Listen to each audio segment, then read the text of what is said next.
শুরুটা করতে হবে এখান থেকে যে আজকে এশার নামাজ যখন হয়ে যাবে, এশার নামাজ এখানে হয় হয়তোবা 9টায় বা 9:15, প্রত্যেকটা মসজিদে এভাবেই হচ্ছে। 9টায় হোক আর 9:15তেই হোক, আমরা এশার নামাজ জামাতে পড়ার চেষ্টা করবো ইনশাআল্লাহ তাআলা। জামাতে নামাজ পড়ার পরে বাসায় গিয়ে খাওয়া দাওয়া করেই ঘুমিয়ে পড়তে হবে।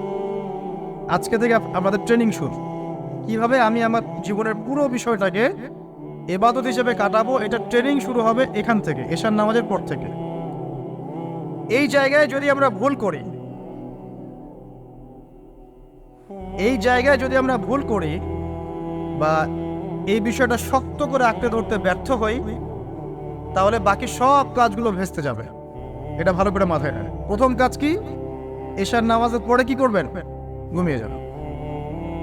এখন এশার নামাজের পরে যদি খাবার খান, তারপরে কিছুক্ষণ পড়াশোনা করে হাঁটাহাঁটি করে ঘুমাবেন, কারণ খাবার খাওয়ার সাথে সাথেই বিছানায় যাওয়া উচিত নয়। আর যদি এশার নামাজের আগেই রাতের খাবার খেতে পারেন, তাহলে সবচেয়ে বেশি ভালো। এটাই সুন্নহসম্মত, এশার নামাজের আগেই রাতের খাবার খেয়ে ফেলা, মাগরিব থেকে এশার মধ্যেই রাতের খাবার খেয়ে ফেলা, তারপরে মসজিদে এসে নামাজ পড়ে বাসায় গিয়ে ঘুমানো, এটা সবচেয়ে বেস্ট। এখন ঘুমানোর আগে কি করবেন? ঘুমানোর আগে আপনি প্রথমত পড়বেন আয়াতুল কুরসি।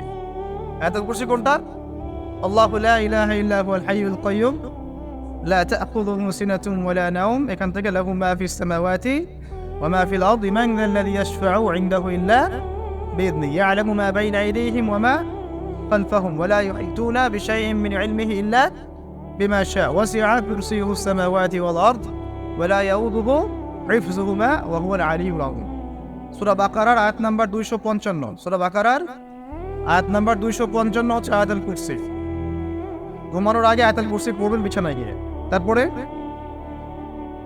সূরা বাকারার শেষের 3টা আয়াত পড়বেন। সূরা বাকারার শেষের 3টা আয়াত, লিল্লাহি মা ফিস সামাওয়াতি ওয়া মা ফিল আরদ, এখান থেকে শুরু করে ফানসুরনা আলাল কওমিল কাফিরিন পর্যন্ত এই শেষের 3টা আয়াত অবশ্যই পড়বেন। ঘুমানোর আগে যে ব্যক্তি আয়াতুল কুরসি পড়বে, আল্লাহর পক্ষ থেকে একজন ফেরেশতা তার কাছে থাকবে সারা রাত। এই ফেরেশতা ওই ব্যক্তিকে পাহারা দেবে ইনশাআল্লাহ, কোনো বিপদ আপদ তাকে স্পর্শ করবে না ইনশাআল্লাহ তাআলা। রাতের বেলা অনেক বিপদ হতে পারে, চুরি হতে পারে, ডাকাতি হতে পারে, তারপরে আপনার দুষ্ট জিন শয়তান উৎপাত করতে পারে, এছাড়া আপনার জাদুবিদ্যার কাজ হয় রাত্রেবেলা, মানুষ এগুলো করতে পারে, কুফরি কালাম করতে পারে, ক্ষতিকর প্রাণী আপনাকে কামড় দিতে পারে, অনেক কিছু হতে পারে। আপনি তো ঘুমের মধ্যে আছেন, আপনি জানেন না কি হচ্ছে। অতএব আয়াতুল কুরসি পড়বেন, ইনশাআল্লাহ আল্লাহ পাক আপনাকে হেফাজত করবে ইনশাআল্লাহ। আর সূরা বাকারার শেষের 3টা আয়াত কেন পড়বেন? কারণ নবী সাল্লাল্লাহু আলাইহি ওয়াসাল্লাম বলেছেন, রাতের বেলা সূরা বাকারার 3টা আয়াত যে ব্যক্তি পড়বে, সারা রাত যদি আপনি নফল নামাজ পড়তেন, যে নেকি হতো, এই 3 আয়াত পড়ার মাধ্যমে সেই নেকি হয়ে যাবে ইনশাআল্লাহ। ঠিক আছে? সারা রাত ধরে নফল নামাজ পড়া কি কষ্টকর না? এটা সবচেয়ে সহজ হচ্ছে আপনার সূরা বাকারার শেষের 3টা আয়াত পড়বেন, ঘুমিয়ে যাবেন ইনশাআল্লাহ, সারা রাতের নেকি আপনার আমলনামায় লেখা হবে। এইগুলো শুধু বললেই হবে না আর শুনলেই হবে না, আমল করতে হবে কবে থেকে? ইনশাআল্লাহ আজকে থেকে। আল্লাহ পাক সবাইকে আমল করার তৌফিক দান করুন, আমিন। এরপর কি করবেন? এরপর 3 কুল পড়বেন। কয় কুল? 3 কুল। কোনটাকে 3 কুল বলে? বিসমিল্লাহির রহমানির রহিম, কুল হুয়াল্লাহু আহাদ, এটা একটা।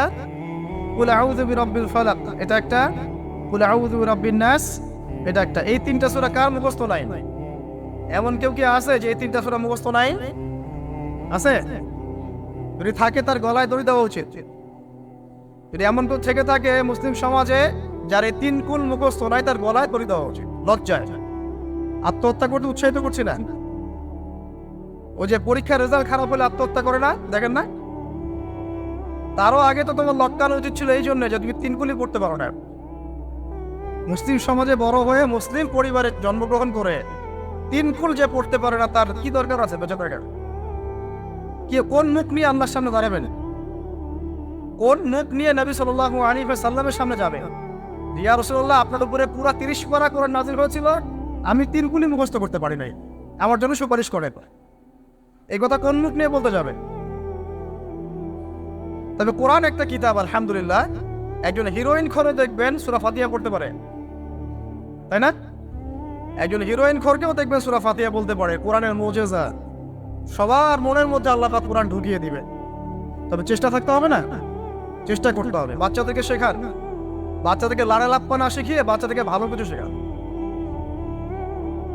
নাহলে এইসব সন্তানরা, এইসব যুবক যুবতীরা বড় হয়ে যে ফিল্ম স্টারদের পিছনে দৌড়াবে, পর্ন স্টারদের পিছনে দৌড়াবে।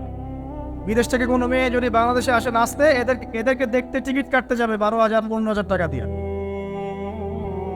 সুসন্তান মানুষ করে যাক, কুলাঙ্গার প্রজন্ম জন্ম দিয়ে কি দরকার? এর চেয়ে বাচ্চা নেওয়ারই দরকার নাই। যদি বাচ্চা কাছে এভাবেই মানুষ করবেন তাহলে নেওয়ারই দরকার নাই ভাই। বন্ধা থাকেন, বিয়েই করার দরকার নাই আপনার। বাচ্চা তো মানুষ করতে পারছেন না। আল্লাহ পাক আমাদেরকে বোঝার তৌফিক দান। 3 কুল পড়ে ঘুমাবেন। 3 কুলের মধ্যে একটা সূরা ইখলাস, একটা সূরা ফালাক, একটা সূরা নাস। কি হবে এটা পড়লে? নবী সাল্লাল্লাহু আলাইহি ওয়াসাল্লাম বলছেন দৃশ্য ও অদৃশ্য, মানে যা দেখা যায় যা দেখা যায় না, এই দৃশ্য অদৃশ্যের জগতের কোনো ক্ষতি তাকে স্পর্শ করবে না। প্রোটেকশন, আল্লাহর পক্ষ থেকে প্রোটেকশন। আর এটা যখন রাতে পড়বেন তখন এভাবে পড়বেন, একবার সূরা ইখলাস, কুল হুয়াল্লাহু আহাদ, তারপর সূরা ফালাক, কুল আউযু বিরাব্বিল ফালাক, তারপর সূরা নাস, কুল আউযু বিরাব্বিন নাস করে 2 হাত একত্রিত করে ফু দিবেন। দিয়ে মাথা থেকে নিয়ে এভাবে, পুরো মাথা থেকে নিয়ে পুরো বডি এভাবে মাসাহ করবেন, এভাবে। ঠিক আছে? এটা 3 বার পড়বেন, একবার না। একবার পড়বেন, আরেকবার 3 বার। এরপরে পড়বেন সূরা কাফিরুন। কোন সূরা? কুল ইয়া আইয়ুহাল কাফিরুন লা আ'বুদু মা তা'বুদুন। এই সূরাটা পড়বেন লাকুম দীনুকুম ওয়ালিয়া দীন পর্যন্ত। কি হবে? আল্লাহর রাসূল সাল্লাল্লাহু আলাইহি ওয়াসাল্লাম বলেন যে রাতের বেলা ঘুমানোর আগে কেউ যদি সূরা কাফিরুন তেলাওয়াত করে ঘুমিয়ে যায়, আল্লাহ পাক ওই ব্যক্তিকে শিরকের পাপ থেকে মুক্ত রাখবেন ইনশাআল্লাহ। আমি অনেক লেকচারে বলেছি, আবার বলছি যে যত মানুষ জাহান্নামে যাবে, হাজারে যে 999 জন মানুষই জাহান্নামে যাবে, তাদের আমলনামার মূল পাপটা হচ্ছে শিরক। কথা বুঝতে পারছেন? এই যে হাজারে যে পুরো 99% মানুষ জাহান্নামে যাচ্ছে, এটা তো হাদিস। তার মধ্যে যারা জাহান্নামে যাবে তাদের আমলনামায় সবচেয়ে কমন যে পাপটা থাকবে সেটা হলো কি? শিরকের পাপ। কারণ শিরক ছাড়া আল্লাহ পাক যে কোনো পাপ তওবা করলেই যাকে ইচ্ছা মাফ করে দিতে পারে। শিরকরত অবস্থায় কোনো মানুষ যদি মারা যায় তাহলে সে ব্যক্তি জাহান্নামে যাবে, এটাই চূড়ান্ত। ইল্লা মাশাআল্লাহ। তো সূরা কাফিরুন যদি আপনি তেলাওয়াত করেন, আল্লাহ পাক আপনাকে শিরক থেকে বাঁচাবেন। শিরক সম্পর্কে বিস্তারিত জানার জন্য আপনি পড়েন কিতাবুত তাওহীদ। কোন বই? কিতাবুত তাওহীদ। এই বইটাকে পড়েন, দেখবেন এখানে শিরকের সমস্ত বিষয়গুলো লেখা আছে। কোন কোন কাজ করলে শিরক হয়, কোন কোন কথা বললে শিরক হয়, কি চিন্তা করলে শিরক হয়। মনে রাখেন, এই যুগে সবচেয়ে বেশি যে পাপে মানুষ ডুবে আছে এটা হলো শিরকের পাপ। শুধু শিরক নিয়ে আমি আলাদা লেকচার দিব ইনশাআল্লাহ, কারণ এখন শিরকের আলোচনা শুরু করলে আর প্রোডাক্টিভ নিশ্চয়ই আলোচনা করতে পারবো। এটা এত ডিটেলস একটা সাবজেক্ট। মনে রাখবেন, শিরক চিন্তায় হয়, কথায় হয় এবং কাজে হয়।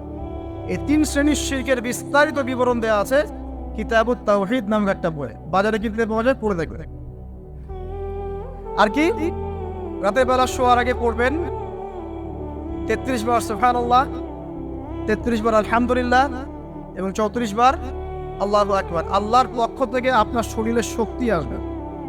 এটা যারা নিয়মিত আমল করে, আল্লাহর পক্ষ থেকে তাদের শরীরে শক্তি আসে।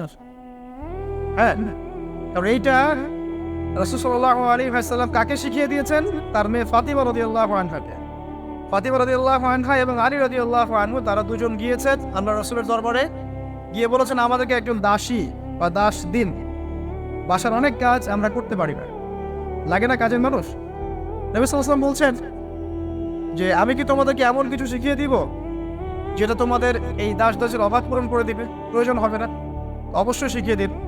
তখন নবীজি শিখালেন সাল্লাল্লাহু আলাইহি ওয়াসাল্লাম যে ঘুমানোর আগে 33 বার সুবহানাল্লাহ পড়বে, 33 বার আলহামদুলিল্লাহ এবং 34 বার আল্লাহু আকবার। তোমাদের দাস দাসের প্রয়োজন হবে না ইনশাআল্লাহ। ওর ব্যাখ্যায় অনেক ওলামায়ে কেরাম বলেছেন যে এটা নিয়মিত আমল করতে থাকলে রোগ ব্যাধি কম হয়, শরীরে শক্তি আসে, এনার্জি বাড়ে, আপনি নিজের কাজ নিজেই করতে পারবেন ইনশাআল্লাহ। আসুন সামনে যাই। এরকম ঘুমানোর আরো বেশ কিছু আমল আছে, আমি অল্প কয়েকটা বললাম, এগুলোই করা শুরু করেন, আল্লাহ তৌফিক দান করুন। আর যদি পরে ওযু করে ঘুমাতে পারলে আরো বেশি ভালো হয়। এবার আপনি ঘুমাচ্ছেন ডান কাত হয়ে, কি পড়বেন এই সময়? আল্লাহুম্মা বিসমিকা আমুতু ওয়া আহইয়া, আলহামদুলিল্লাহ, দোয়া সবার মুখস্থ আছে। এবার ঘুমান, এই যে ঘুমাচ্ছেন আপনি 3 ঘন্টা বা 4.5 ঘন্টা বা 6 ঘন্টা, আপনার এই পুরো ঘুমটা হবে ইবাদত ইনশাআল্লাহ।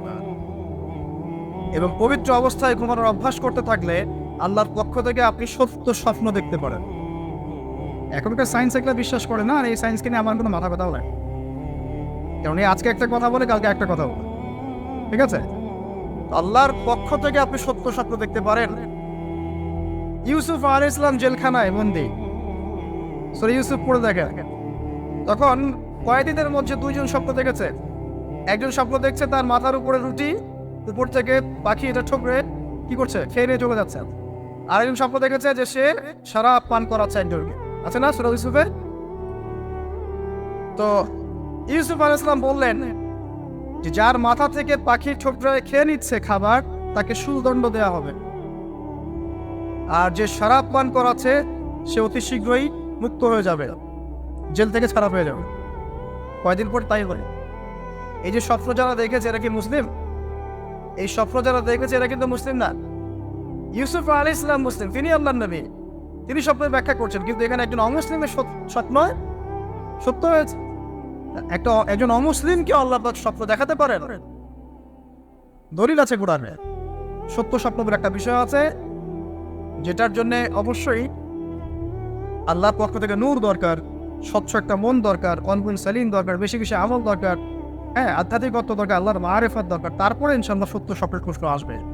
সারাদিন টিভি দেখে, গান সিরিয়াল দেখে, গালিগালাজ করে, গীবত তহমত করে, খোঁচাখুচি করে, চুলাচুলি করে, এদের সাথে সত্য স্বপ্নের কি সম্পর্ক? এদের কিন্তু শয়তান স্বপ্নে দেখা। কথা বুঝতে পারছেন? ফজরের নামাজের পরে নবী সাল্লাল্লাহু আলাইহি ওয়াসাল্লাম বসে থাকতেন, সাহাবীরা তাকে বলতেন কে কোন স্বপ্ন দেখেছেন, তিনি বলতেন, এবং তিনি স্বপ্নের ব্যাখ্যা ইন্টারপ্রিটেশন করতেন যে এটা এটা এটা এমন, এটা এমন।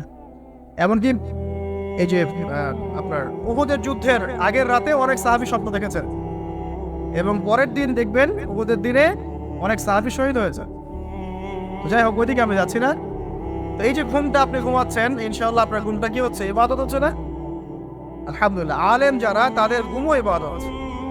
যারা যে মুসলিম, মুমিন, মুত্তাকি, আলেম, তাদের ঘুমগুলো কি ইবাদত। এখন ঘুমান শেষ, ঘুমের মধ্যে যদি দুঃস্বপ্ন দেখেন তাহলে আপনি বাম দিকে 3 বার থুতু ফেলবেন, ফেলে আউযু বিল্লাহি মিনাশ শাইতানির রাজিম পড়বেন, পরে পাশ পরিবর্তন করে আবার ঘুমাবেন। এটা হয় না ঘুমের মধ্যে অনেক সময়? অনেকের বোবা ধরে, শ্বাস নিতে পারে না। এগুলো এই জন্যই হয় কারণ তারা ঘুমানোর আগের জিকির আজকারগুলো করে না। নিয়মিত করলে এগুলো সমস্যা ইনশাল্লাহ হবে না। আপনি নিজের ভালো নিজেই বোঝেন, হুজুরের কাছে দৌড়ানোর দরকার নাই এত বেশি। নিজের বাচ্চাকে এত দৌড়ানো, এই কবিরাজ, ওই কবিরাজ, ওইখানে তাবিজ, এত দরকার নাই তো। নিজের আমল নিজে করেন, দেখবেন আপনি আল্লাহ পাকের পক্ষ থেকে নিরাপত্তার মধ্যে আছেন ইনশাআল্লাহ। আল্লাহ তৌফিক দান করুন।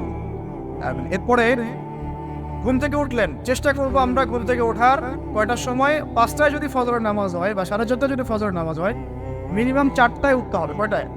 4টায়। এই জন্য যদি অ্যালার্ম দেন ঘড়িতে, অ্যালার্ম দিবেন প্রত্যেক 1.5 ঘন্টা পর পর। মনে করেন যে আপনি 1.5 ঘন্টা ঘুমোতে যাচ্ছেন, তাহলে 1.5 ঘন্টা পরে অ্যালার্ম সেট করবেন, অথবা 3 ঘন্টা পর, অথবা 4.5 ঘন্টা, অথবা 6 ঘন্টা। মানে 1.5 ঘন্টার গণিতক দিয়ে আপনি অ্যালার্ম সেট করবেন, দেখবেন উঠতে পারবেন খুবই ইজিলি। এতে 1.5 ঘন্টায় আপনার ঘুমের সার্কেলটা পূর্ণ হয়। এটা ঘুমের সার্কেল পূর্ণ হতে আমাদের মাথায় তো রেস্টের দরকার আছে, এটা পূর্ণ হতে 1.5 ঘন্টার মতো সময় লেগে যায়। তো এটা একটা ট্রিক বললাম আপনাদেরকে, আপনি করতে পারেন, উপকৃত হবেন ইনশাআল্লাহ। তো ফজরের নামাজের মিনিমাম আধা ঘন্টা আগে আমাদেরকে ওঠার অভ্যাস করতে হবে। এই যে ঘুমটা ভাঙলো, ভাঙার সাথে সাথে কি করব? ভাঙার সাথে সাথে আল্লাহ শুকরিয়া, আলহামদুলিল্লাহিল্লাযী আহইয়ানা বা'দা মা আমাতানা ওয়া ইলাইহিন নুশুর। বাস, এই যে ইবাদত হয়ে গেল। এবার আপনি আরেকটা দোয়া পড়বেন, শিখে নেন। আপনি পড়বেন লা ইলাহা ইল্লাল্লাহ ওয়াহদাহু লা শারীকা লাহু লাহুল মুলকু ওয়া লাহুল হামদ ওয়া হুয়া আলা কুল্লি শাইইন কাদির সুবহানাল্লাহ আলহামদুলিল্লাহ ওয়া লা ইলাহা ইল্লাল্লাহ ওয়াল্লাহু আকবার লা হাওলা ওয়া লা কুওয়াতা ইল্লা বিল্লাহ আল্লাহুম্মা ইগফির। এটা পড়ার পরে হাত তুলে দোয়া করেন, যা দোয়া করবেন তাই পাবেন ইনশাআল্লাহ। এটা জানতেন না? তো এই দোয়াটা হচ্ছে দোয়া কবুলের অস্ত্র। ঘুম থেকে ওঠার পর যদি এই দোয়াটা করে দোয়া করেন, ইনশাআল্লাহ দোয়া কবুল হয়ে যাবে ইনশাআল্লাহ। আমাদের জীবনে চাওয়া পাওয়ার কি অভাব আছে? প্রচুর চাওয়া পাওয়ার। বৈধ চাওয়া পাওয়াগুলোকে পাওয়ার জন্য আল্লাহর সাথে সম্পর্ক করতে হয়। আর আল্লাহ পাকের সাথে সম্পর্কে কিছু ওসিলা মাধ্যম লাগে। এই দোয়াগুলো হলো মাধ্যম, আমলগুলো হচ্ছে মাধ্যম। তো আল্লাহ পাক যেমনটা বলেছেন, ফাযকুরুনি আযকুরকুম ওয়াশকুরুলি ওয়ালা তাকফুরুন, তোমরা আমাকে স্মরণ করো আমিও তোমাদেরকে স্মরণ করব। আল্লাহ পাক তো এভাবে বলেছেন, যখন একজন মানুষ মনে মনে আমাকে ডাকে আমিও মনে মনে ওকে স্মরণ করি। মনে করেন আপনি মনে মনে আল্লাহকে বলছেন, আল্লাহ আমি অসুস্থ, আমাকে শেফা দাও, বা আমার রিজিকের টেনশন আছে, আমার রিজিকের টেনশন দূর করে দাও, আল্লাহ আমাকে হেফাজত করে, আল্লাহ আমাকে দিনের জ্ঞান দাও, তোমার আনুগত্য করার তৌফিক দাও। যে মনে মনে আপনি আল্লাহকে ডাকছেন, নিঃসন্দেহে ওই মুহূর্তে আল্লাহ পাক আপনাকে স্মরণ করছে। সাত আসমান ভেদ করে আরশের উপর থেকে আল্লাহ পাক আপনাকে স্মরণ করছেন। আল্লাহ পাক বলছে, যখন একজন মানুষ জনসমক্ষে আল্লাহকে স্মরণ করে, যেমন আমরা এখন করছি, জনসমক্ষে সবার সামনে আল্লাহর কথা আলোচনা করছি, আল্লাহ পাক বলছেন আমিও তখন এর চেয়ে অনেক উত্তম জনসমাবেশে ওই বান্দাদের কথা স্মরণ করি। এই মুহূর্তে আল্লাহ পাক আমাদের কথা স্মরণ করছেন। আমাদের কোনো ফিলিংস আছে? আল্লাহ আমাদের কথা স্মরণ করছেন, ওই যে যুবক ছেলে বসে বসে ফোন কিনছে, কোন ফিলিংস আছে? মানে মনস্তাত্ত্বিক ভাবে অন্তরে যখন নূর থাকে না, পাপ করতে করতে যখন অন্তরটা কলুষিত হয়ে যায়, কোনো ফিলিংস কাজ করে। খুন করবে, কোনো ফিলিংস নাই। সুদ খাচ্ছে, কোনো ফিলিংস নাই। জেনা করছে ডেইলি, কোনো ফিলিংস নাই। দেখবেন ঘুষ নিচ্ছে, দুর্নীতি করছে, মানুষের সম্পদ আত্মসাৎ করছে, যারা পরিমাণ ফিলিংসও নাই আমি একটা পাপ করছে। কখন এরকম হয় জানেন? যখন এক কথায় যখন মানুষ পাপ করতে করতে করতে করতে, এই যে কলব বলে একটা কথা আছে, এই কলবের উপরে কালো কুৎসিত একটা মরিচা পড়ে যায়, তখন আর ফিলিংস কাজ করে। তো ফিলিংস কাজ করার বুদ্ধি কি?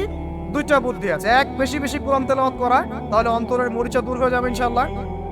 আর দুই হচ্ছে বেশি বেশি মৃত্যুর কথা স্মরণ কর, মনের মধ্যে যে কালিমাগুলো আছে আস্তে আস্তে দূর হবে ইনশাআল্লাহ। মৃত্যুর কথা কে স্মরণ করে এখন? মানুষের চলাফেরা করে এমন ভাবে যে কোনোদিন মরবেই না। কে স্মরণ করে? যে টেবিলের তল দিয়ে ঘুষ নিচ্ছে ও স্মরণ করে মৌতের কথা? যে মেয়েটা বোরখা পরে যে ডেটিং করে বেড়াচ্ছে, জেনা করে বেড়াচ্ছে, ও কি মৃত্যুর কথা স্মরণ করে? যে ছেলেটা এখনকার যুব সমাজের বেশিরভাগই মাদকের সাথে সম্পৃক্ত, গার্লফ্রেন্ড বয়ফ্রেন্ড অ্যাফেয়ার্সে আছে, হ্যাঁ, টিকটক প্রজন্ম, আড্ডাবাজি করে সময় কাটায়, গুন্ডামি করে, মাস্তানি করে, এর হয়তো কোনো ফিকির আছে? একজনকে বড় দায়িত্ব দেওয়া হয়েছে, সবার সম্পদ লুটপাট করে খাচ্ছে, এর মৌতের ফিকির আছে নাকি? এর মধ্যে ফেরাউনি চেতনা এসেছে, আনা রব্বুকুমুল আ'লা, আমি মহান রব, আমি তোমাদের মহান রব।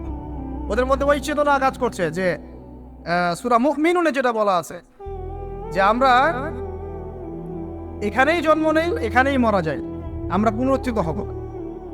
ইন হিয়া ইল্লা হায়াতুনা দুনিয়া নামুতু ওয়া নাহইয়া ওয়া মা নাহনু বিমাবউসিন, আমরা এই দুনিয়াতেই বাঁচি, দুনিয়াতেই মরি, আমাদের কোনো পুনরুত্থানের কিছু নাই। এদের চেতনা এমন।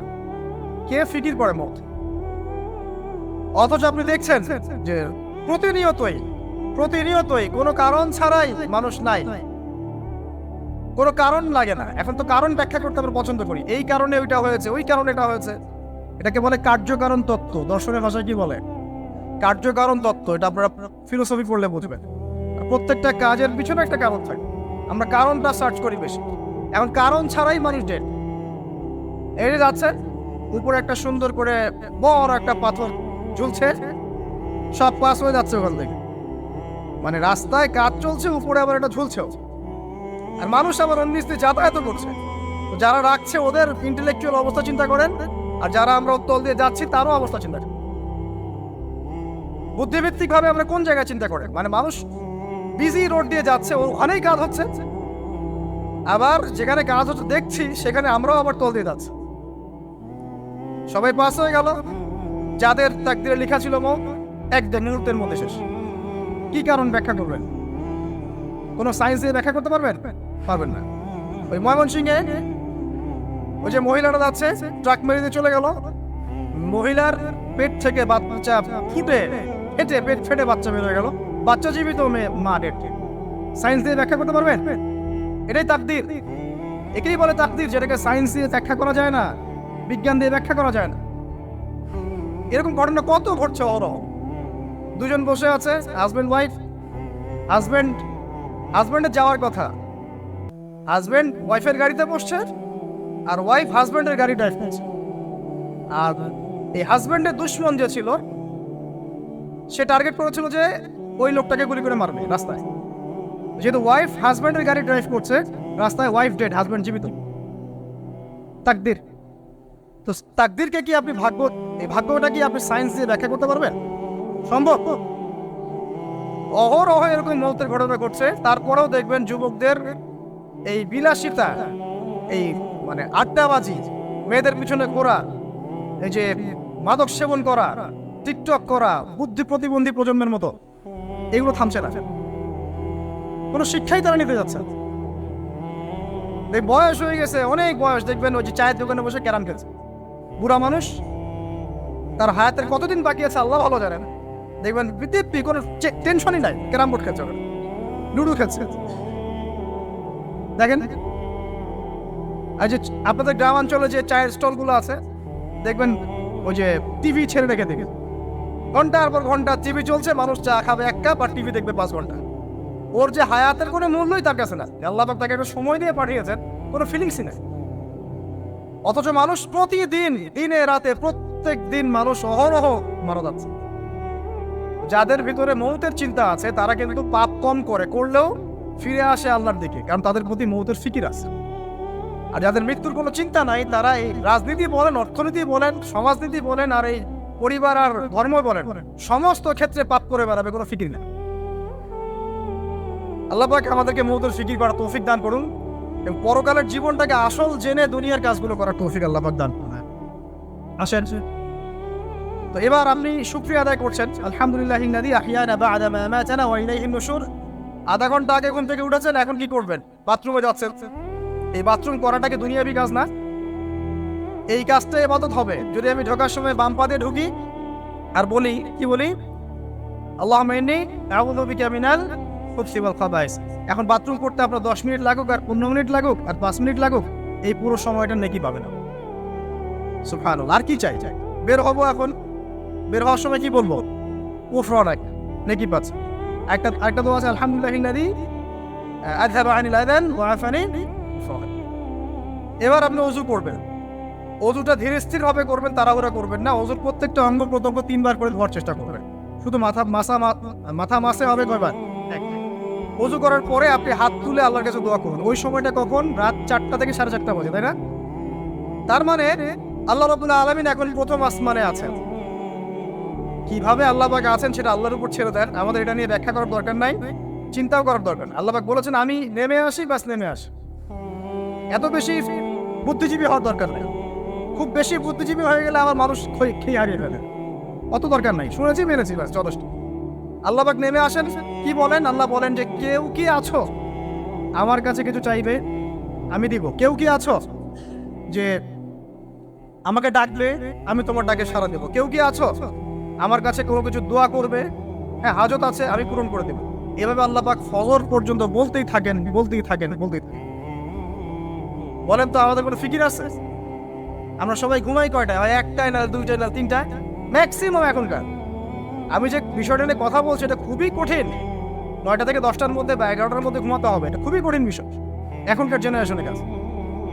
এর জন্য প্রথম যে কাজটা সেটা হলো রাত্রেবেলা স্মার্টফোন আর চালানো যাবে। এসার নামাজ শেষ, ফোন একদম ডয়ারে লক করে রাখবে। কিচ্ছু করার নাই। এটা না করতে পারলে আপনি ঘুমাতে পারবেনই না। এবং এরপর দিনে আসছি, তখন বলছি দিনে কিছু কাজ আছে। দিনের কাজগুলো যদি আমরা ঠিকঠাক মতো করি তাহলে রাতে তাড়াতাড়ি ঘুম আসবে ইনশাআল্লাহ। যদি না করি তাহলে ঘুম আসবে না। তো শেষ রাতে আল্লাহ পাক আসমানে নেমে আসেন, প্রথম আসমানে, এবং এই আহ্বান করতে থাকেন। তাই ওই সময় ওযু করার পরেই আপনি হাত তুলে আল্লাহর কাছে দোয়া করা শুরু করেন। আপনার যত চাওয়া পাওয়া আছে আল্লাহর কাছে ঢেলে দেন, ইনশাআল্লাহ আল্লাহ রাব্বুল আলামিন আপনাকে খালি হাতে ফেরাবেন না ইনশাআল্লাহ। আল্লাহ পাক তো এমন করে বলেছেন যে কেউ হাত তুলেছে আল্লাহর কাছে আর আল্লাহ পাক সেটাকে খালি ফিরিয়ে দিবেন, এটাতে আল্লাহ লজ্জা বোধ হয়। কথা বুঝতে পারছেন? আমাদের যাদের অনেক সম্পদ আছে বা সামর্থ্য আছে এবং মন আছে বড়, তাদের কাছে যখন কেউ সাহায্য চায় আপনার খালি ফিরাইতে লজ্জা লাগে না? আপনার মনে হয় না যে চাইলো এত করে কিভাবে না করে ফিরাই? আছে না এমন মানুষ? আছে না? আসলে দান সৎকা করার জন্য সম্পদ লাগে না, দান সৎকা করার জন্য মন লাগে। কি লাগে? মন লাগে। দেখবেন অনেক কোটি আল্লাহ আছে মানুষ দান সদকা করতে পারে না, জাকাতই তো দেয় না, দান সদকা করবে কি? বাংলাদেশে যত কোটিপতিগুলো আছে সবার থেকে জাকাত নেওয়া শুরু করলে এদেশে কোনো দারিদ্রতা বলে কিছু থাকবে না, ইনশাআল্লাহ থাকবেই না, এটাই বাস্তব। কে উদ্ধার করবে সেই টাকা? ইমাম মাহাদি আসলে করবে ইনশাআল্লাহ, ঈসা ইবনে মারিয়াম আসলে করবে ইনশাআল্লাহ। তখন কে জাকাত না দিয়ে পার পায় তাই দেখা যাবে। একটা ব্যক্তি পাওয়া যাবে না জাকাত না দিয়ে পার পায়। অবশ্য তখন এমন একটা যুগ আসবে যে মানুষ জাকাতের টাকা নিয়ে ঘুরবে, কিন্তু নেওয়ার মতো মানুষ নাই, সবাই সচ্ছল। আল্লাহ পাক সেই সুদিন ফিরে আনুক, আমিন। এটা বলছিলাম যে সদকা করার জন্য মন লাগে, আবার টাকা লাগে না। এখন আসেন, কেউ যদি আমাদের কাছে এভাবে চায় আমরা খালি ফিরাতে লজ্জাবোধ করি। আল্লাহ পাক বলছেন যে আমার কাছে যখন বান্দা কিছু চায় তার হাতটাকে আমি খালি ফিরাই দেবো, এটাতে আমি লজ্জাবোধ। দোয়া করলে কয়েকটা বিষয়ের একটা হবেই, হয় আপনি সাথে সাথে সেটা পাবেন, না হলে একটু দেরিতে পাবেন, না হলে আল্লাহ পাক সেটা জমা করে রাখবেন পরকালের জন্য। পরকালে যখন আপনি দাঁড়াবেন আল্লাহর সামনে, আল্লাহ বলবেন দুনিয়াতে তুমি এই বিষয়গুলো চেয়েছিলে, আমি দুনিয়াতে দেই নাই, পরকালে তোমার জন্য সঞ্চিত রেখেছি, এখন না। তখন মানুষ কি বলবো জানেন? আমরা বলবো যে আল্লাহ দুনিয়াতে কিছুই যদি না পাইতাম, আজকেই সব দিত, তাহলেই বেশি বেশি দোয়া করার অভ্যাস তৈরি করেন, বেশি বেশি দোয়া করেন। দোয়াই ইবাদত, আর দোয়া বলে ইবাদত, দোয়াই ইবাদত। দোয়া করতে থাকেন, ইনশাআল্লাহ দেখবেন আল্লাহর সাথে আপনার সম্পর্ক গাঢ় হবে। যার সাথে আল্লাহর সম্পর্ক যত বেশি গাঢ় হবে, ইনশাআল্লাহ সে তত বেশি পরকালের বাসিন্দা হবে, দুনিয়ার বাসিন্দা হবে। আল্লাহ পাকে নূর এবং মারিফত অর্জন করতে পারবে ইনশাআল্লাহ তাআলা। এবারে আমরা কি করব? এবার মিনিমাম 2 রাকাত নামাজ পড়ার চেষ্টা করেন। রাতের সালাত 2 রাকাত করে আপনি 2, 4, 6, 8, 10, 12, 20 পড়তেই থাকতে পারেন, কোনো সমস্যা নেই। কিন্তু মিনিমাম 2 রাকাত নামাজ তাহাজ্জুদ আপনি পড়ার চেষ্টা করুন। পড়া যাবে না? আর নামাজটাকে তাড়াহুড়া করবেন না, কাইন্ডলি আল্লাহর ওয়াস্তে তাড়াহুড়া করেন। রিল্যাক্সে কিরাত করেন, কিরাত পড়েন, রুকুতে সময় দেন, সেজদায় সময় দেন, 2 সেজদার মাঝখানে সময় দেন, শেষ বৈঠকে দোয়াগুলো করেন, তারপর ধীরে স্থিরভাবে সালাম ফিরান, হাত তুলে দোয়া করেন, সময় দেন। কারণ আমি কি বলছি, সূরা জারিয়াতের 56 নম্বর আয়াতে আল্লাহ পাক বলেছেন দুনিয়াতে পাঠিয়েছি শুধু আল্লাহর ইবাদত করার। তো যে কারণে এসেছি এটাতে এত তাড়া কিসের? অনেক মসজিদে নামাজ পড়লে মনে হয় ইমাম সাহেবকে বলি যে আপনার কি পেশাব পায়খানার চাপ নিয়ে নামাজ পড়ান? এমন অনেক মসজিদে নামাজ পড়েছি, মনে হয় ইমাম সাহেবকে ডেকে একটু কানে কানে বলি যে ভাই আপনার কি পেশাব পায়খানার চাপ আছে? আর 4 রাকাত নামাজ 3 মিনিটের শেষ, 4 রাকাত নামাজ 4 মিনিটের শেষ, এত তাড়াহুড়ার কি আছে? হ্যাঁ, জামাতে নামাজ সংক্ষিপ্ত করতো, তাই বলে কি এত সংক্ষিপ্ত নাকি রুকু করার টাইম পাওয়া যায় না, সিজদা করার টাইম পাওয়া যায় না? নামাজে ধীর স্থিরতা এবং খুশুটা খুব ইম্পর্টেন্ট। নামাজে কোথায় হাত বাঁধলেন এটা নিয়ে তর্ক না করে, নামাজের একাগ্রতা মনোযোগ কতটুকু আসছে এটা নিয়ে তর্ক করেন। ভিতরের রূহটাই আসল, আধ্যাত্মিকত্বটাই আসল। হ্যাঁ, একজন ভাই হাত বেঁধেছে মনে করেন এখানে, কেউ বেঁধেছে এখানে, এটা নিয়ে ঝগড়া করেন। দেখেন নামাজে কতটুকু ফোকাস, মনোযোগ কতটুকু থাকছে, কতটুকু নামাজে আপনি দোয়া করতে শিখছেন, সেজদায় আল্লাহকে পাইতে শিখছেন। নামাজ পড়ে কি ফিল হচ্ছে যে আমি আল্লাহর সাথে কথা বলছি, আল্লাহ আমার কথা শুনছেন? আমরা তো মেকানিক্যাল নামাজ অভ্যস্ত এখন, মানে দুনিয়ার কাজের চাপ এত বেশি, জাস্ট মসজিদে যাবো, ঢুকবো, বেরোতে পারছি, হাজিরা দিতে আসছে মনে হয়, সিগনেচার করবো, চলে যাবো। আপনার এমন এত তারা কিসের ভাই? ওমা খালাকতুল জিন্না ওয়াল ইনসা ইল্লা লিয়াবুদুন, শুধু ইবাদত করার জন্যই সৃষ্টি করেছে তোমাদেরকে। তো মসজিদে তো তাড়াহুড়া কেন? রিল্যাক্স থাকেন, মসজিদে রিল্যাক্সে নামাজ পড়েন, সময় নেন। ফজরের নামাজ পড়ার আগে আপনি বাসা থেকে 2 রাকাত সুন্নত পড়ে আসতে পারেন, এটা আর একটা ভালো আমল। কারণ নবী সাল্লাল্লাহু আলাইহি ওয়াসাল্লাম সুন্নত নামাজগুলো কি করতেন? বাসায় করতেন। এতে বাসার মধ্যে বরকত হবে, শয়তান দূর হয়ে যাবে। এই যে তাহাজ্জুদ আপনি 2, 4, 8, 10 যত পারেন পড়েন, মিনিমাম 2 রাকাত পড়েন, ধীর স্থিরভাবে পড়েন।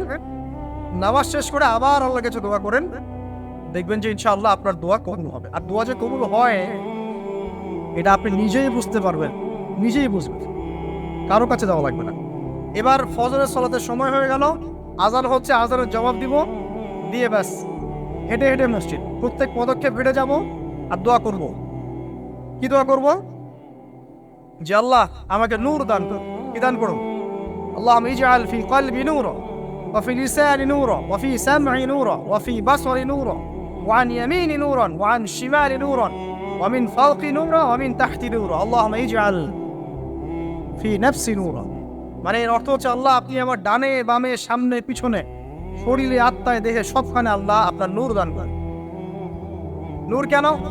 কারণ দুনিয়ার মধ্যে অনেক অন্ধকার, অন্ধকার না, সব জাহিলিয়াতের অন্ধকার। এখানে পথ চলতে হলে নূর লাগবে, আলো লাগবে। এটা কে দিবে? আল্লাহ দিবে। কবর বড় অন্ধকার, ওখানে থাকতে হলে ভালোভাবে কি লাগবে? আলো লাগবে। হাসরের মাঠ অন্ধকার, ওখানে ভালোভাবে থাকতে হলে কি লাগবে? আলো লাগবে। এই জন্য নামাজে যাওয়ার সময় অন্ধকার সময় এই দোয়াগুলো করতে হয়। আর তার আগে একটা কথা বলতে ভুলে গেছি, বাসা থেকে যে বের হচ্ছেন তখন কি পড়বেন? কি পড়বেন? বিসমিল্লাহি তাওয়াক্কালতু আলাল্লাহ ওয়ালা হাওলা ওয়ালা কুওয়াতা ইল্লা বিল্লাহ। এটা পড়ে বের হলে শয়তান দূরে চলে যাবে, ফেরেশতা আপনার কাছে চলে আসবে। এবার নামাজে আসলাম, জামাতের সাথে নামাজ পড়বেন, ফজরের নামাজ, এবং ফজরের সালাতের কিরাতটা লম্বা করার চেষ্টা করুন। এটা সুন্নাত, ফজরের সালাতের কিরাত লম্বা করা সুন্নাত। এবং নামাজ শেষ হওয়ার সাথে সাথেই উঠেও চলে যাবেন না। নামাজ শেষ, এবার আপনি ওখানে বসে থাকবেন, বসে বসে জিকির আজকারগুলো করবেন। কি কি জিকির করবেন আমি কয়েকটা আপনাদেরকে শিখিয়ে দিচ্ছি, বাকিগুলো আপনারা কিতাব থেকে শিখে নেবেন।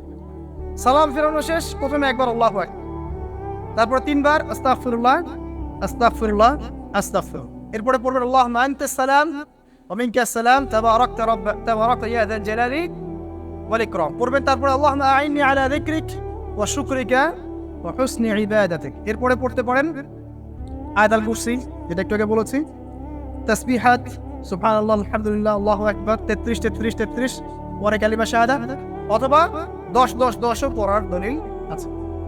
এরপরে পড়বেন সুবহানাল্লাহি ওয়া বিহামদিহি আদাদা খালকিহি ওয়া রিদা নাফসিহি ওয়া জিনাতা আরশিহি ওয়া মিদাদা কালিমাতিহি 3 বার, এটা 3 বার। তারপর 3 কুল 3 বার করে, সূরা ইখলাস 3 বার, ফালাক 3 বার, নাস 3 বার, সূরা হাশরের শেষ 3 আয়াত একবার। এরপরে পড়বেন সাইয়্যিদুল ইস্তিগফার, মানে সমস্ত ইস্তিগফারের শ্রেষ্ঠ ইস্তিগফার। এটা কোনটা? আল্লাহুম্মা আনতা রাব্বি লা ইলাহা ইল্লা আনতা খালাকতানি আনা আবদুক ওয়া আনা আলা আহদিক ওয়া ওয়া'দিক মাসতাতা'তু আউযু বিকা মিন শাররি মা সানাত আবুউ লাকা বিনি'মাতিকা আলাইহি ওয়া আবুউ বিযানবি ফাগফিরলি ফাইন্নাহু লা ইয়াগফিরু যুনুবা ইল্লা আনতা। এটা যে পড়বে সকালে পড়ে যদি রাতের মধ্যে মারা যায় জান্নাত ইনশাআল্লাহ, আবার সন্ধ্যায় পড়ে যদি সকালের আগে মারা যায় জান্নাত ইনশাআল্লাহ। এত বড় অস্ত্র, এত বড় একটা সুযোগ। এরপরে পড়বেন আমার পছন্দের কয়েকটা, আউযু বিকালিমাতিল্লাহি তাম্মাতি মিন শাররি মা খালাক 3 বার। এটা যদি আপনি পড়েন আপনি দৃশ্য অদৃশ্যের ক্ষতি থেকে বেঁচে থাকবেন ইনশাআল্লাহ। দুষ্ট জিন শয়তান আপনার কোনো ক্ষতি করতে পারবে না ইনশাআল্লাহ। আরেকটা খুবই শক্তিশালী দোয়া আছে, সেটা হলো বিসমিল্লাহিল্লাযী লা ইয়াদুররু মা ইসমিহি শাইউন ফিল আরদ ওয়ালা ফিস সামা ওয়া হুয়াস সামিউল আলিম 3 বার করে। এইটা যে পড়বে, এই যে জিন বলেন, ভূত বলেন, যে পেতনি বলেন, যেগুলো আমরা ভয় পাই, ঠিক আছে, চোখ লাগা বলেন, বদনজর বলেন, যা যা আছে, হিংসুকের হিংসা, কোনো কিছুই আপনার কোনো ক্ষতি করবে না। এবং ইনশাআল্লাহ আপনি হঠাৎ মৃত্যুবরণ থেকে বেঁচে থাকবেন, হঠাৎ মৃত্যুবরণ। এটা কিন্তু সবার জন্য নিয়ামত, এটা সবার জন্য নিয়ামত। তারপরে আসেন, এরপর পড়বেন 10 বার লা ইলাহা ইল্লাল্লাহ ওয়াহদাহু লা শারীকা লাহু লাহুল মুলকু ওয়া লাহুল হামদ ওয়া হুয়া আলা কুল্লি শাইইন কাদির। এটা 10 বার পড়লেও হবে। আর যদি 100 বার করতে পারেন তাহলে আপনার চেয়ে বেশি নেকি কেউই অর্জন করতে পারবে। যদি 100 বার এই দোয়াটা কেউ পড়ে সারাদিনে, লা ইলাহা ইল্লাল্লাহ ওয়াহদাহু লা শারীকা লাহু লাহুল মুলক ওয়া লাহুল হামদ ওয়া হুয়া আলা কুল্লি শাইইন কাদির, ওই দিন শয়তান তার কাছে আসবে না। 100 গুনাহ আমলনামা থেকে কেটে দেওয়া হবে, 100 নেকি লিখে দেওয়া হবে, এবং আল্লাহর কাছে দিন শেষে একটা তালিকা পেশ করা হয়, আজকের দিনে কে কি আমল করেছে, এই তালিকায় তার নাম দেখবেন সবার আগে আছে। ওই ব্যক্তির নামও থাকতে পারে যে 100 বারের চেয়ে বেশি পড়েছে, তখন তার নাম আগে চলে যাবে, এর নামটা পরে চলে যাবে। কথা বুঝতে পারছেন? মিনিমাম 100 বার পড়তে পারলে খুব ভালো হয়, যদি না পড়েন কমপক্ষে কয়বার? 10 বার। আসেন, এরপরে পড়বেন 10 বার দরুদ শরীফ, আল্লাহুম্মা সাল্লি আলা মুহাম্মাদ ওয়া আলা আলি মুহাম্মাদ, যেটা আছে দরুদ ইব্রাহিম, এটা পড়তে পারেন, অথবা ছোট করে পড়তে পারেন আল্লাহুম্মা সাল্লি ওয়া সাল্লিম আলা নবিয়িনা মুহাম্মদ, এটা পড়লেও হবে, অথবা আল্লাহুম্মা সাল্লি আলা মুহাম্মাদ ওয়া সাল্লিম, এতটুকু পড়লেও ইনশাআল্লাহ হক আদায় হয়ে যাবে। 10 বার যে ব্যক্তি দরুদ পড়ে সকালে সন্ধ্যায়, নবী সাল্লাল্লাহু আলাইহি ওয়াসাল্লাম তার জন্য পরকালে সুপারিশ করবেন ইনশাআল্লাহ।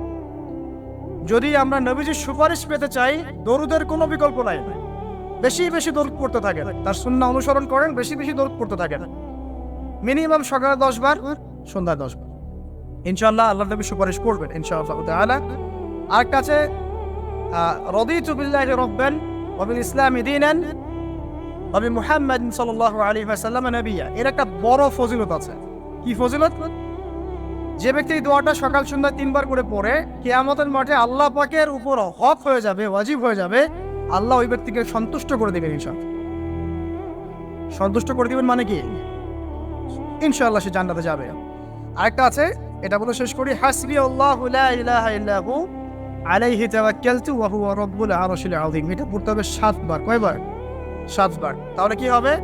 আপনার দুনিয়া আখিরাতের যে চাওয়া পাওয়াগুলো আছে, এর জন্য আল্লাহ পাকই আপনার জন্য যথেষ্ট হয়ে যাবে, কাউকে লাগবে না। এগুলা ফরজ নামাজ মানে ফজরের নামাজ জামাতে পড়ার পরে বসে বসে এইগুলো করতে থাকবেন। যদি দোয়া আগে করা হয়, নামাজে মোনাজাত যেটা হচ্ছে আমাদের সমাজে, এটা যদি আগে করে ফেলা হয়, তাহলে দোয়ার পরে বসে থাকবেন, বসে বসে এগুলো পড়তে থাকবেন। যদি পরেন ইশরাকের নামাজটা পড়ে মসজিদ থেকে বের হতে পারে। ইশরাকের নামাজ মানে ফজরের সূর্য উঠে যাওয়ার পরে 2 রাকাত নফল পড়ে যে ব্যক্তি যাবে বাসায়, মানে প্রথমে ফজরের নামাজ জামাতে পড়েছে, জিকির আজকার করেছে, ইশরাকের সময় হয়েছে, নামাজ পড়ে বের হলো, এই ব্যক্তির আমলনামায় একটা কবুল হজের নেকি দেওয়া হবে, একটা কবুল ওমরার নেকি দেওয়া হবে। এগুলো খুবই সহজে আমল করা যায়। এরপরে আপনি বাসায় ফিরে গিয়ে বা মসজিদেই কোরআন তেলাওয়াত করবেন। আমরা কোরআন তেলাওয়াত করব। কোরআন তেলাওয়াত করবেন 1 পারা, 1 পারা পারেন না অর্ধেক পারা, অর্ধেক পারা পারেন না 5 পৃষ্ঠা, 5 পৃষ্ঠা পারেন না কমপক্ষে 1 পৃষ্ঠা পারবেন না, 1 পৃষ্ঠা করে হলেও প্রতিদিন কোরআন তেলাওয়াত করতে হবে। পারবেন না ইনশাআল্লাহ? প্রত্যেক হরফে 10 নেকি পাবেন। কোরআন আপনার পক্ষে সুপারিশ করবে ইনশাআল্লাহ, এবং এই কোরআন আপনাকে ছায়া দিবে, সূরা বাকারা আলে ইমরানের মতো ছায়া দিবে কিয়ামতের মাঠে। এবং এটা নবী সাল্লাল্লাহু আলাইহি ওয়াসাল্লাম যেটা বলেছেন, আল কোরআন হুজ্জাতুল লাকা আলাইক, এটা তোমার পক্ষে সাক্ষী দিবে অথবা বিপক্ষে সাক্ষী দিবে। তো কোরআন তেলাওয়াত করবেন। এরপরে আমরা কি করি? আমরা হয়তো যে যার মতো চলে যাই, কেউ স্কুলে চলে যান, নাস্তা করেন। আচ্ছা, নাস্তার আগে একটা কথা বলি। সকালে নাস্তা করবেন এমনভাবে যে, এখনকার ডক্টররাও বলেন এই কথাটা, সকালবেলা একটু বেশি খেতে হয়, সকালবেলা একটু বেশি হেভি ফুড নিতে হয়, দুপুরে তার চেয়ে একটু কম, রাতে আরো কম। আর আমাদের তো উল্টা, কিন্তু সকালে অল্প একটু, দুপুরে একদম বিশাল, রাতের বেলা আরো বিশাল, নাকি? তো নিয়মটা হচ্ছে এই যে সকালে খেতে হয় বেশি, সারাদিন আপনাকে কাজ করতে হবে, সকালে আপনাকে বেশি হাইজেনিক ভালো ফুড খেতে হবে, দুপুরে তার চেয়ে একটু কম, আর রাতে তার চেয়ে কম। এভাবে খেতে পারলে প্রফিটিক খাওয়া হবে ইনশাল্লাহ। আর খাবার আমাদের সুন্নাহ মতো খাওয়ার দরকার নেই, নবী সাল্লাল্লাহু আলাইহি ওয়াসাল্লামের সুন্নাহ মতো খায়। 2টা হাদিস বলবো মেয়েদের জন্য। এখানে মা বোনরা আছে? নবী সাল্লাল্লাহু আলাইহি ওয়াসাল্লাম বলেছেন, শেষ জামানার সবচেয়ে বড় ফিতনার নাম কি? বলেন না, মাসিহুদ দাজ্জাল। কি নাম? মাসিহুদ দাজ্জাল। এই পৃথিবীর সমস্ত ফিতনা একত্রিত করলেও দাজ্জালের মতো কিন্তু হবে না। এই দাজ্জালের অনুসারী হবে এক শ্রেণীর নারী। মাসিহুদ দাজ্জালের অনুসারী হবে এমন এক শ্রেণীর নারী যাদেরকে মুমিন পিতা, ভাই বা স্বামী ঘরে রাখতে পারবে না, তারা বাঁধন ছিঁড়ে বেরিয়ে যাবে। এখন কোন কারণে আপনি তাদেরকে বাসায় রাখতে পারছেন না, আপনি চিন্তা করেন। আর দাজ্জাল আসতে কতটুকু বাকি আছে আপনি ভাবেন, ভাবতে বলছেন। আরেকটা হাদিস নবীজি বলেছেন, আমি এক শ্রেণীর নারীর কথা বলছি যাদেরকে আমি এখনো দেখি নাই, মানে 1400 বছর আগে তারা ছিল না পৃথিবীতে, তারা আসবে এক সময়, যারা জান্নাতে যাবেও না, জান্নাতের গন্ধ পাবে না, যদিও জান্নাতের গন্ধ 70 বছরের পর থেকে পাওয়া যায়। কারা তারা? নিসাউন কাসিয়াতুন আরিয়া, এমন নারী যারা কাপড় পরেও নগ্ন থাকে। কাপড় পরেছে বাট নগ্ন, মানে কাপড় পরার পরেও শরীরের সমস্ত কাঠামো দেখা যায়, বোঝা যায় জান্নাতে যাবে না, ঘ্রাণও পাবে না।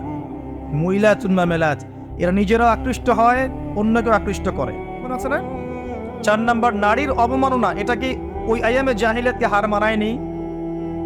একটা আন্ডারওয়্যার কিনতে যান, কার ছবি থাকে? ওই ছবি আন্ডারওয়্যার তো পরবেন আপনি, ওখানে মহিলা কি করছে? ইভেন একটা গাড়ি কিনতে যান, দেখবেন সেখানে একটা মডেল কে দাঁড়িয়ে আছে, ছেলে না মেয়ে? মাশাআল্লাহ। যেখানে যাবেন সেখানে কাপড় কিনতে যান, দেখবেন মহিলার পুতুল রেখে দিয়েছে। ওই পুতুলের মধ্যে মেয়ের কাপড়টা না পরালে ব্যবসা হবে না ভাই। উসমান রাদিয়াল্লাহু আনহু ব্যবসা করেন নাই?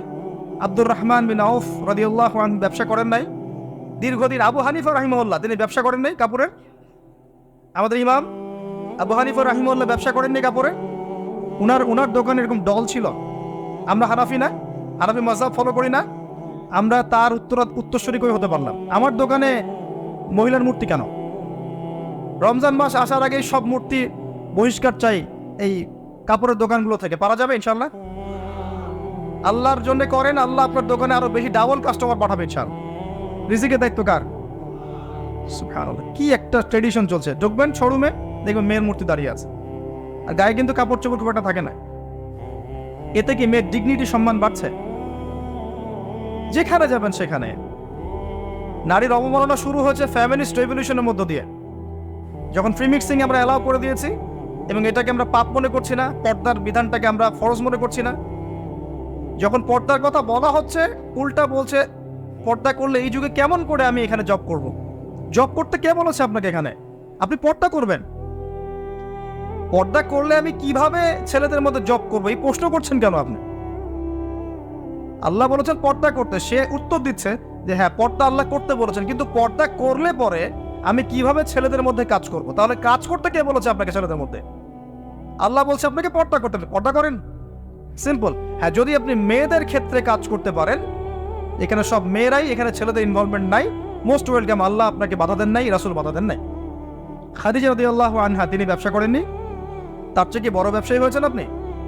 আয়েশা রাদিয়াল্লাহু আনহা হাজার হাজার হাদিস শেখান নাই? তার চেয়ে বড় শিক্ষিত হয়েছেন?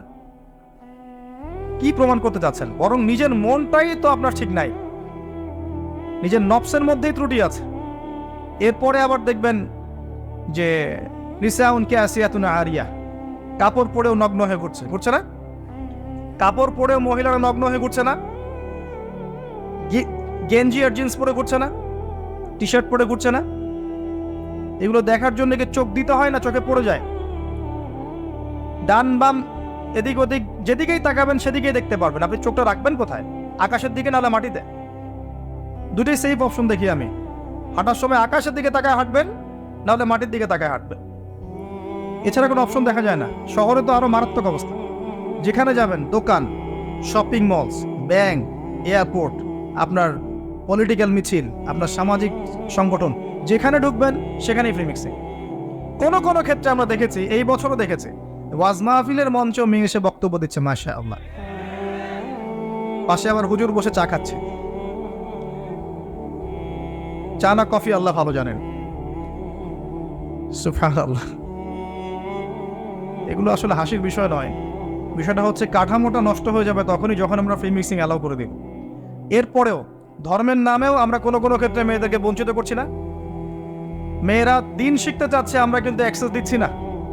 কোরআন হাদিস শিখতে চাচ্ছে, তাদের জন্য উপযুক্ত প্রতিষ্ঠানগুলো করতে পারছি না, করতে পারলেও খুব সংখ্যায় কম। সম্পত্তির অধিকার দিচ্ছি না মুসলিম হয়েও, এটা করছি না। আল্লাহর রাস্তায় সময় লাগানো একজন ব্যক্তি বলছে যে আমার বোন আমাকে সম্পত্তি লিখে দিয়েছে। যে লিখে দিয়েছে মানে কি? আপনি দেন নাই তাকে সম্পত্তি? বলছেন না, আমি বুঝিয়েছি তাকে যে ও যদি দিয়ে দেয় আমাকে, আমি তো আল্লাহর পথেই ব্যয় করবো, ওর তো সওয়াব হবে। কি বুঝলেন? ও দিবে কি দিবে না তার পরোয়া নাই, আর তুই দে, তাহলে তুই যে দিলি আমাকে, তোর তো নেকি হইল, এটা বুঝিয়ে দিল তাকে। দিন এটার নাম নয়। যার যার হক তাকে তাকে দিতে হবে। আমরা কিন্তু অনেক ক্ষেত্রেই মেয়েদের অধিকার দিচ্ছি না। আপনার ঘরে একটা ছেলে সন্তান হলে আপনি খুশি, মাশাআল্লাহ, মুখে হাসি, মিষ্টি বিতরণ করছেন, গরু জবে করে খাওয়াচ্ছেন। মেয়ে হলে আপনার আত্মীয় আপনাকে ফোন দিচ্ছে যে বাবা এবার তো দুঃসংবাদ, পরের বার ইনশাআল্লাহ সুসংবাদ হবে। কে বলছে আমার জন্য দুঃসংবাদ? আমি তো হ্যাপি, আমার ঘরে মেয়ে আসছে। মেয়ে কন্যা সন্তান লালন পালন করলে কি হবে? নবী সাল্লাল্লাহু আলাইহি ওয়াসাল্লাম বলেছেন জাহান্নাম থেকে ঢাল হয়ে যাবে মেয়েরা। সুবহানাল্লাহ। যার ঘরে আল্লাহ পাক কন্যা সন্তান দিয়েছেন এবং তাদেরকে উপযুক্ত তরবিয়তে সে বড় করেছে, সৎ পাত্রে পাত্রস্থ করেছে, বিয়ে শাদী দিয়েছে, এই কন্যা সন্তানরা কিয়ামতের মাঠে জাহান্নামের জন্য ঢাল হয়ে যাবে ইনশাআল্লাহ। একটা হাদিসে এসেছে নবী সাল্লাল্লাহু আলাইহি ওয়াসাল্লামের সাথে এইভাবে থাকবে তারা, এইভাবে। ছেলের ক্ষেত্রে আসে নাই, ওইখান থেকে তো নির্যাতন শুরু হচ্ছে। তারপরে পড়াশোনা ঠিক মতো করাচ্ছি না, সম্পত্তির অধিকার দিচ্ছি না, ওদেরকে পর্দা শিখাচ্ছি না, এগুলো কারা করছে? আমরা করছি। পরে ফ্রি মিক্সিং অ্যালাউ করছি। আপনার মেয়েকে আপনি পুরুষ টিচারের কাছে প্রাইভেট পড়াতে পাঠাচ্ছেন কেন? স্কুলে পড়ুক আর কলেজে পড়ুক, আপনি পুরুষ টিচারের কাছে ওকে একান্তে নীরবে নিভৃতে প্রাইভেট পড়তে পাঠাচ্ছেন কেন? আপনার বাসায় পুরুষ টিচার আসছে, আপনার মেয়েকে একা একা পড়াচ্ছে কেন একটা রুমের মধ্যে? এই সুযোগ কে করে দিচ্ছে? আপনি তো ঘরের মধ্যে একটা পতিতালয় খুলেছেন। যখন একটা ছেলে একটা মেয়ে একা একা থাকবে, তৃতীয় পক্ষ থাকবে সেখানে শয়তান। আস্তে আস্তে সেই টিচারের হাতেই দেখবে মেয়ে ধর্ষিত হয়ে গেছে। ধর্ষিত না হলেও মেয়ে নিজেই প্রেম করে পালিয়ে যেতে পারে। অ্যাক্সেস কে দিচ্ছে? আমরা দিচ্ছি। এরপরে দেখবেন যে মিডিয়ার মধ্য দিয়ে দেখবেন যত জেনা, ব্যভিচার, পর্নোগ্রাফি, অশ্লীলতা, পরকীয়ার সিরিয়াল, সব সিরিয়ালগুলোকে একত্রিত করে যেন গিলাই খাওয়ানো হচ্ছে। আপনি বাঘের মুখ থেকে হাড্ডি নিয়ে আসতে পারবেন, গোশত নিয়ে আসতে পারবেন, আপনার ওয়াইফের হাত থেকে রিমোট নিতে পারবেন না। একদম সন্ধ্যা লাগবে, বসবে, রাত 10টা পর্যন্ত 4-5টা সিরিয়াল দেখবে, তারপরে ঘুম। নিত্যদিনের রুটিন। আমি একটা বয়স্ক মহিলাকেও দেখেছিলাম, সুন্দর মতো মাগরিবের নামাজ হলো, নামাজ পড়লো, মাশাআল্লাহ। নামাজ পড়ার পরে বলছে, বাবা আমি এখন কোরআন পড়বো। ঠিক আছে, মাশাআল্লাহ, দাদি পড়েন। দাদি কোরআন পড়া শুরু করলো, এক পারা কোরআন পড়ে শেষ। খেতে বসো, খেতে বসলাম, খাওয়া দাওয়া শেষ। দাদি এখন কি? একটু সিরিয়াল দেখবো কয়েকটা। তারপর 4টা-5টা সিরিয়াল দেখলো, তারপর ঘুম। কি একটা সাইকোলজিক্যাল পরিবর্তন দেখেছেন?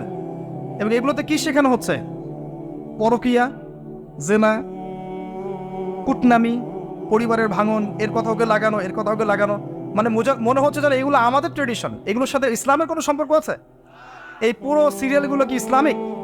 যেখানে ইসলাম শেখানো হচ্ছে, কোরআন শেখানো হচ্ছে, বা ইসলামিক কোনো নাটিকা বা ইসলামিক কোনো সং বা নাশিদ বা কোনো সিরিয়াল, এমন কিছু কি? সবই তো পশ্চিমা ধাঁচের এবং অমুসলিমদের ধাঁচের। তখন ওদের মানসিকতা আমাদের মধ্যে ইনস্টল হচ্ছে। বাংলাদেশের কয়টা প্রতিষ্ঠানে হিন্দি শেখানো হয় বলেন তো? শেখানো হয়? হয় না। তারপরেও দেখবেন বাংলাদেশের ম্যাক্সিমাম মহিলা হিন্দিতে কথা বলতে পারে, বা কথা বলতে না পারলেও হিন্দি বোঝে, কিন্তু আরবি বোঝে না। আরবি তো বোঝে না, একটা আরবি শব্দ দেখলেই পুণ্যের কাজ মনে করে। ছেলের নাম রাখছে জাহিম, এটা আরবি শব্দ জাহিম। জাহিমের মানে কি সে জানে না। জাহিম মানে কি? জাহিম মানে কি? জাহান্নাম। জাহিম মানে জাহান্নাম। দেখেছে আরবি শব্দ, বাস লাগিয়ে জাহিম। তাহলে আরবির এই দশা, কিন্তু হিন্দি সব বোঝে। বাসায় যান, হিন্দিতে কথা বলেন, দেখবেন অ্যান্সার দিচ্ছে। যদি কালকে সকাল উঠে দেখেন যে বাংলাদেশ থেকে বাংলা ভাষা উঠিয়ে নিয়েছে আল্লাহ পাক, কোনো সমস্যা হবে না, সবাই হিন্দিতে কথা বলতে পারে। এমনভাবে শিখেছে আর কি। কিভাবে শিখলো? কোন স্কুলে শেখানো হয়? কলেজে শেখানো হয়? ট্রেনিং দেওয়া হয়েছে? সিরিয়াল। এভাবে দেখেন পুরো ফ্যামিলিস্ট একটা ফিতনা চলছে। তারপরেও দেখবেন পোশাক আশাকের ফিতনা, রেপ, ধর্ষণের ফিতনা, ব্যভিচার, পরকীয়া। এখন ম্যাক্সিমাম পরিবারই পরকীয়া। বাসায় বউ আছে, বাইরে মেয়ের সাথে প্রেম করছে। বাসায় ছেলে আছে, বাসায় স্বামী আছে, বাইরে ছেলের সাথে প্রেম করছে। আপনার অবর্তমানেই দেখবেন কোনো কোনো ক্ষেত্রে এগুলো হচ্ছে, আপনি জানেনই না। ওই যে প্রবাসে ছেলে পড়ে আছে, এদিকে দেখবেন স্ত্রী 10টার সাথে লাইন মারা শেষ।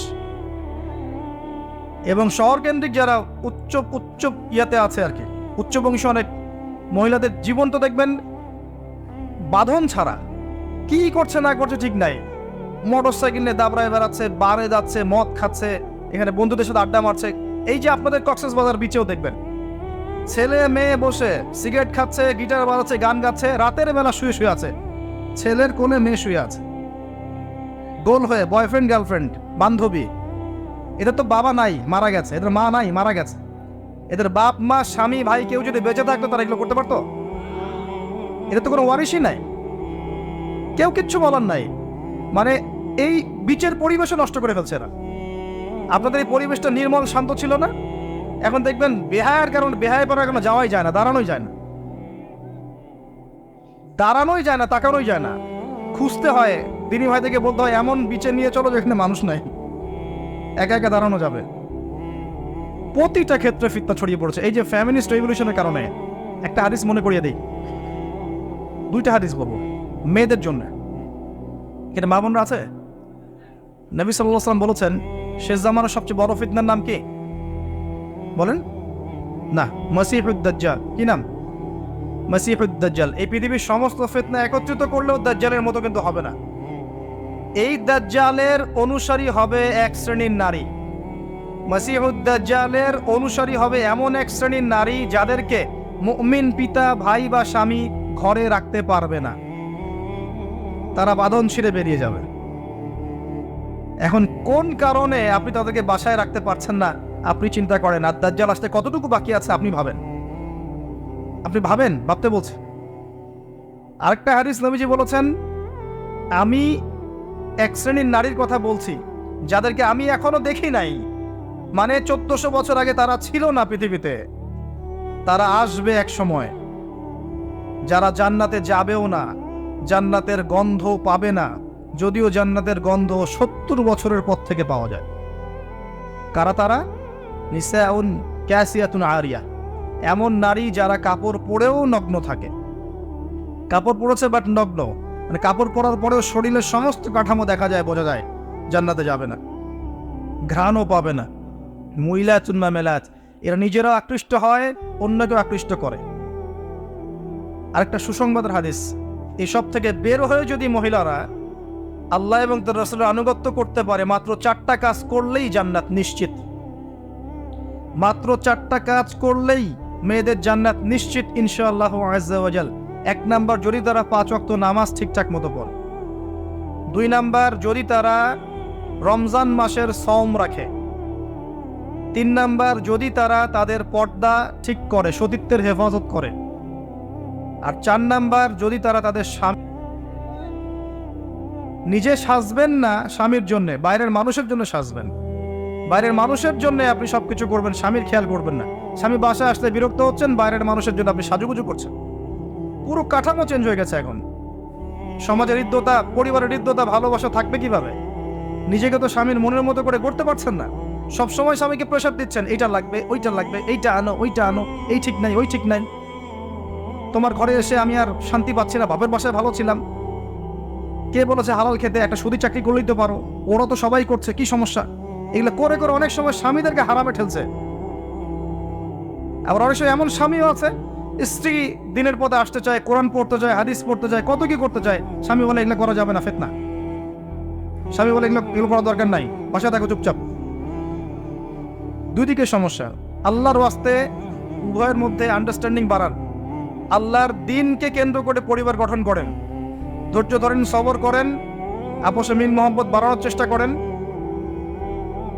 ইনশাআল্লাহ তাআলা ওই পরিবার থেকে ওমর এবং খালিদ রাদিয়াল্লাহু আনহুমা, তাদের মতো সাহাবীর মতো সন্তান জন্ম হবে ইনশাআল্লাহ। সমস্যা বলতে গেলে রাত শেষ হয়ে যাবে আর কি। আমি এক একটা টপিক নিয়ে কথা বলতে পারছি না। এই যে ফিতনার কথাগুলো বলছিলাম, এই মহিলাদের ফিতনা ওই সময় যেমন ছিল এই সময় আছে। 4টা কাজ নবীজি করতে বলেছেন মেয়েদের ভালোর জন্য। তাদেরকে বলেছেন জান্নাতের যে কোনো দরজা দিয়ে ইচ্ছা তুমি ঢুকতে পারবে যদি 4টা কাজ করো: সালাত, সওম, পর্দা এবং স্বামীর আনুগত্য। স্বামী যদি আপনাকে খারাপ কোনো কাজ করতে বলেন, পর্দার খেলাফ কিছু করতে বলেন, বা এমন কোনো কাজের আদেশ করেন যেটা কোরআন সুন্নাহর বিরোধী, তখন আপনি তার কথা মানবেন না। এটা না মানাই হচ্ছে আপনার জন্য ফরজ। তখন তার কথা আপনি মানবেন না। তো প্রিয় ভাইরা, আমি ইনশাআল্লাহ পারিবারিক বিষয়গুলোকে নিয়ে ডিফারেন্ট কোনো লেকচারে ডিটেলস কথা বলবো। আজকে আমি এত কথা বলতে পারছি না। অনেক কথা আছে মনের মধ্যে জমানো আপনাদেরকে বলার জন্য, ফ্যামিলিগত বিষয়। কারণ ফ্যামিলিগুলো এখন এক একটা জাহান্নামের টুকরা হয়ে যাচ্ছে এবং এত ফিতনা ছড়িয়ে পড়ছে ফ্যামিলিগুলোর মধ্যে, বাবায়, মায়ে, স্ত্রীতে, স্বামীতে, ভাইয়ে, বোনে, সন্তানে, যে আমরা আর সেই নববী পরিবারগুলো পাচ্ছি না। আর পারিবারিক বন্ধনগুলো যখন ভেঙে যাচ্ছে তখন দেখবেন সমাজে ফিতনাগুলো বাড়ছে। আমরা দোয়া করি আল্লাহ পাক মেয়েদেরকে 4টা কাজ ঠিকঠাক মতো করার তৌফিক দান করুন, আমিন। অনেকেই মেয়ে প্রশ্ন করে যে আপনি তো বলছেন 3 নাম্বার কাজটা হচ্ছে মেয়েদের পর্দার কথা, এই বিষয়টা ডিটেলস বলবেন। ডিটেলস আমার চেয়ে মুফতি সাহেবদের কাছে শুনবেন, আমি 4টা কথা বলবো খালি।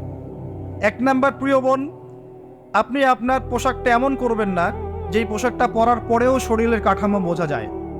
সেটা বোরখা হলেও চলবে না। এমন বোরখা চলবে না যেই বোরখা পরে আপনার শরীরের কাঠামোটা বোঝা যায়। আমার হাত কতটুকু মোটা কি চিকন এখান থেকে বোঝা যাচ্ছে? যাচ্ছে না? যাচ্ছে না? এরকম পোশাক পরা যাবে না। এটা হাত না হয়ে অন্য যে কোনো অঙ্গ হতে পারত। আমার মনে হয় আর খুলে বলার প্রয়োজন নেই। এমন পোশাক পরা যাবে না যে পোশাক পরার পরেও এভাবে শরীরের কাঠামো বোঝা যায়। 1 2 হচ্ছে এমন পোশাক হবে না যেটা পরার পরেও অঙ্গ দেখা যায়। আমার এই কাপড়ের ভিতর থেকে কি আমার গায়ের রং বোঝা যায়? আমার হাত দেখা যায়? এমন কাপড় দিয়ে পোশাক বানাতে হবে যে কাপড় পরলে ভিতরের অঙ্গ দেখা যায় না। যদি দেখা যায় পর্দা হয় নাই, বোরখা পরলেও হয়নি। 3 নাম্বার, নারীরা পুরুষের কোনো পোশাক পরতে পারবে না। আপনি জিন্স পরতে পারেন না, আপনি গেঞ্জি পরতে পারেন না, এগুলো পরে রাস্তায় হাঁটতে পারেন না, আপনি টি শার্ট পরতে পারেন না। ছেলেদের কোনো পোশাক আপনি পরতে পারবেন না, মেয়েদের শালীন পোশাক আপনাকে পরতে হবে। 4 নাম্বার, অমুসলিমদের সাথে সাদৃশ্য আছে, তাদের রিলিজিয়নের সাথে সাদৃশ্য আছে এমন কোনো পোশাক আপনার পরা যাবে না। এই 4টা মূলনীতি ফলো করে আপনি পর্দা করেন, আল্লাহ পাক আপনাকে কবুল করুন। এরপরেও কথায় পর্দা আছে, হাঁটার মধ্যে পর্দা আছে, চাহনিতে পর্দা আছে, এক্সপ্রেশনে পর্দা আছে, সবকিছুর মধ্যেই মেয়ের পর্দা আছে। শালীনতা আল হায়া শু'বাতুম মিনাল ঈমান, নবীজি বলেছিলেন না একটা হাদিসে, ঈমানের 73টা শাখা আছে বা 70-এর বেশি শাখা আছে। তার প্রথমটা আফদালু লা ইলাহা ইল্লাল্লাহ ওয়া আদনাহা ইমাতাতুল আযান আনিত তারিক। উপর স্তর হচ্ছে লা ইলাহা ইল্লাল্লাহ, নিচেরটা হচ্ছে রাস্তা থেকে কষ্টদায়ক বস্তু সরানো। তারপরে এক্সট্রা একটা কথা বলেছেন আল হায়া ও শু'বাতুম মিনাল ঈমান, হায়া ঈমানের একটা বিশেষ অঙ্গ। যখন আপনার কাছে হায়া থাকবে না, লজ্জা থাকবে না,